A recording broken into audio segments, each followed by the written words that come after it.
So if you've heard of Jesus, you probably know about one of his famous teachings called the Golden Rule. Do to others what you would want them to do to you. And this, actually, is a restatement of something else that Jesus said, that the meaning of life is to love God and love your neighbor as yourself. Now, that's really beautiful, but what does he mean exactly by the word love? It's an unclear word in English, because you can love your mom and you can love pizza. And if the word love means the same thing in both of those cases, your mom's gonna feel real bad.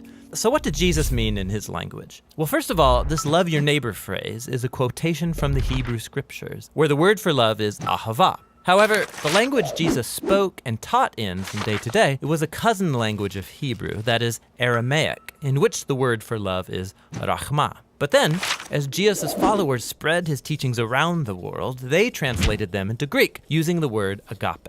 But here's what's fascinating. The earliest followers of Jesus, who wrote the books of the New Testament in Greek, they didn't learn the meaning of agape by looking it up in ancient dictionaries. Rather, they looked to the teachings of Jesus and the story of his life to redefine their very concept of love. So one time, Jesus was asked about the most important command in the Jewish scriptures. And he first quoted from the ancient prayer in the Torah called the Shema. Love the Lord your God with all of your heart. So love for God is the most important thing. But then Jesus quickly followed up by saying another command from the Torah was also the most important, to love your neighbor as yourself. So which is the most important, loving God or loving your neighbor? Jesus' answer is yes. To ask the question means you don't get his point. For Jesus, they are two sides of the same coin. Your love for God will be expressed by your love for people, and vice versa, they're inseparable. And so this makes it clear that for Jesus, agape love is not primarily a feeling for someone else that happens to you, like our phrase, I fell in love. For Jesus, love is action. It's a choice that you make to seek the well-being of people other than yourself.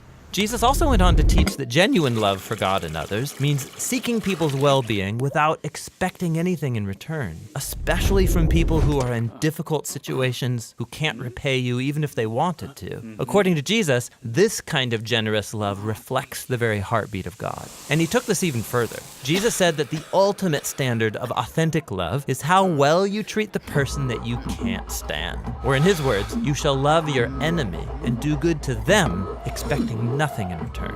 For Jesus, this kind of enemy-embracing love imitates the very character of God himself. Now, we wouldn't be talking about Jesus still today if he had only said things like love your enemy. This is how he actually lived. Jesus was constantly helping and serving the people around him in very practical and tangible ways. And he consistently moved towards poor and hurting people who couldn't benefit him in return. He showed love for the forgotten ones, the people who usually fall through the cracks. And when Jesus eventually marched into Jerusalem, he made himself an enemy of the leaders of his people by accusing them of hypocrisy and corruption. But then instead of attacking his enemies to overthrow them, he allowed them to kill him. Jesus died for the selfishness and corruption of his enemies because he loved them. After Easter morning, Jesus and then his followers claimed that it was the power of God's love for the world that was revealed in Jesus' life, death, and resurrection. As the Apostle Paul put it, God demonstrated his own agape for us in this: while we were still sinners, the Messiah died for us.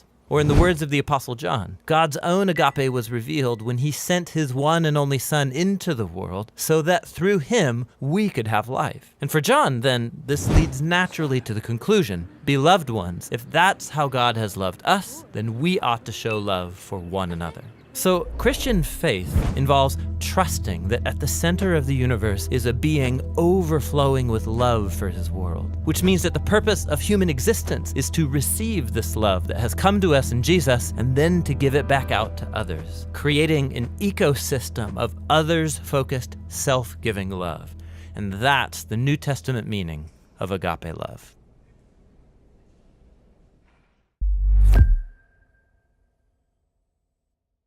Hey, thanks for watching this word study video by the Bible Project. We make lots of other videos, and they're all about showing how the Bible is a unified story that leads to Jesus. You can go to our website, thebibleproject.com, see what we're working on, and even jump in to pitch in a few bucks to the next one. Thanks for being a part of this with us. Thanks, you guys.